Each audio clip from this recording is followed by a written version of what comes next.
Nerd alert! Learning is important, right? Yes, exactly. What a bunch of nerds. Nerd alert! Right. Marketing Architects. Hello, and welcome to the Marketing Architects, a research-first podcast dedicated to answering your toughest marketing questions.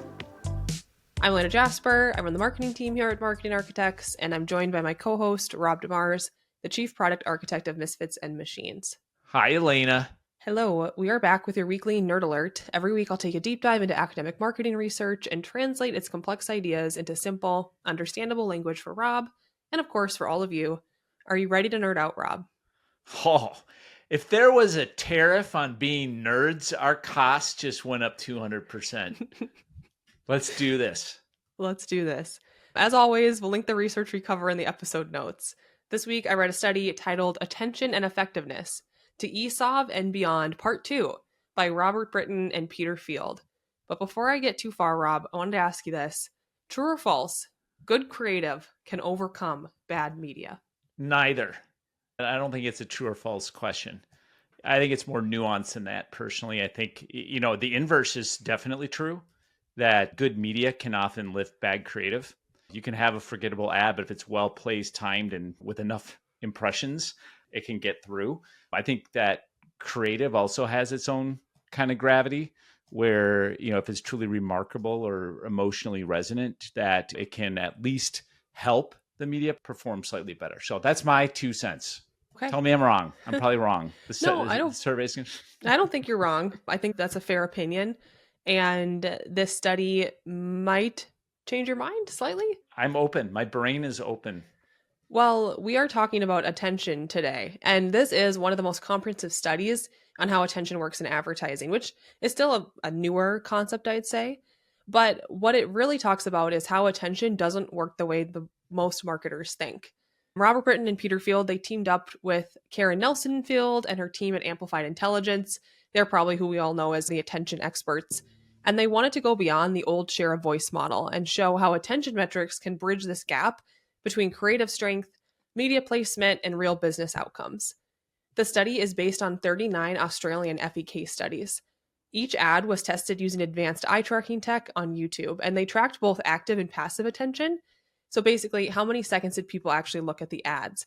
But then they went a step further. They connected that attention data to how each campaign performed in market and how media spend was allocated. And here's what they found. First, not all impressions are created equal. A media impression is not a media impression is not a media impression. You can buy the same number of impressions on two different platforms, say YouTube and Meta, but the number of people who actually look at your ad, remember it, and take action varies a whole lot. That's one of the key ideas in this report. Attention varies massively by platform, and that variability isn't priced in. Meaning, often marketers, us, are overpaying for media that might look efficient on paper, but underperforms in real life. Rob, do you think this conversation about how attention varies by platform, do you think this is a common one within marketing teams? Are we consistently looking at not just the price of media, but also the attention it delivers?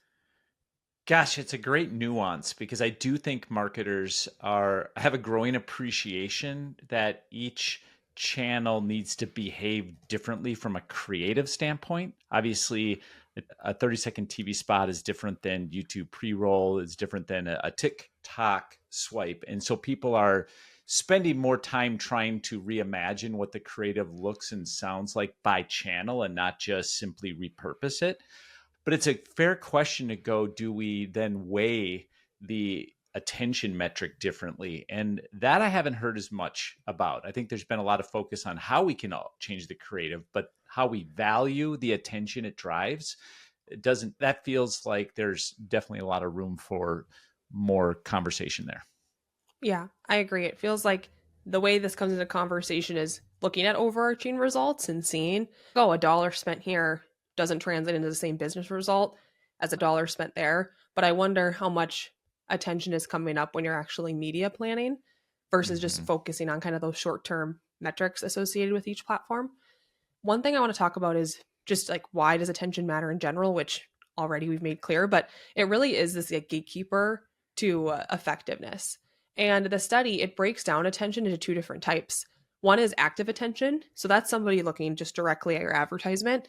Passive attention is when it's in our peripheral vision. And they found that active attention is tied directly to results like brand choice, memory, and mental availability. And they found something else that's important.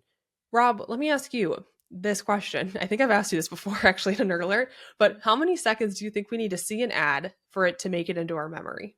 2 seconds. Yeah, you're Did pretty you much... hear that? Did I hear Did you hear what I just said? 2 2 seconds? seconds? Yeah. Yeah. So then you made my point. You remembered it. Oh my 2 gosh. seconds. I don't know if that connects. It's the way you want it to. It's actually I mean, 2.5 seconds. That didn't work. I think I was stuck on the peripheral vision thing when you were. I just learned that over the weekend that goats have 365-degree peripheral vision. Did you know that? That's scary for some reason. I know. Sorry, I'm off track. I just was thinking of goats when you said that. So 2 seconds. Yeah, that's cool, actually. I wish I had 360-degree peripheral vision. Think about all the ads I could consume. They have square pupils. I was at the zoo and I was with ChatGPT and I was going to say, did ChatGPT tell you this? Because I'm not sure if that's true. It was so good. It was so good. It just knows what makes you happy. It's like, let's tell them they have square very entertaining, pupils. if nothing else. It made the zoo a lot more entertaining. Oh my gosh. All right. So Rob was basically spot on. Human beings, we need at least 2.5 seconds of active attention before we start to remember an ad. That's just the floor, the minimum.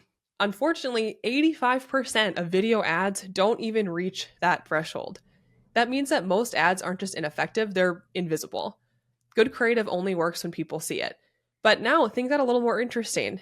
Britton and Field, they show that even within these award-winning campaigns, attention levels varied not just because of the creative, but because of where the creative was placed. So some media platforms have what the study calls attention elasticity, which means on high elasticity platforms, good creative gets seen for longer, and bad creative gets ignored faster. So creative strength is amplified on the right platforms and wasted on the wrong ones. In fact, 2 ads that tested equally strong in isolation performed very differently at scale because one ran on mostly low attention platforms while the other was backed by high attention media. Which is sad to think about. Like, you could have a great advertisement and think it's an underperformer because of where you're placing it, which is a tragedy. That sucks. Yeah. Absolutely. Well, let's talk about share of voice, specifically excess share of voice, or ESOV, which is a principle I love a whole lot. And it's pretty simple. If your brand's voice is louder than your market share, you grow. This paper confirms that ESOV still works, which is what we found too. In fact, a positive ESOV improves campaign effectiveness regardless of the platform. So yes, you should still outspend your market share. But the catch is ESOV works best when your money is going to high attention media. If you're investing more but spending it on cheap, low attention platforms, you're leaving a ton of value on the table. I think we found this, Rob, when we do ESOV analysis for clients. If you are spending more, but you're not seeing market share gains, that's typically because your marketing mix is wrong and you might be investing in a lot of low attention platforms. So you've hypothetically got this money out there, but the impressions aren't really being seen. But on the flip side, if you place Grace Creative on high attention platforms and you're investing heavily, that's where you're going to get the biggest bang for your buck, the biggest lift in brand metrics, and what we all care about, the biggest lift in business outcomes.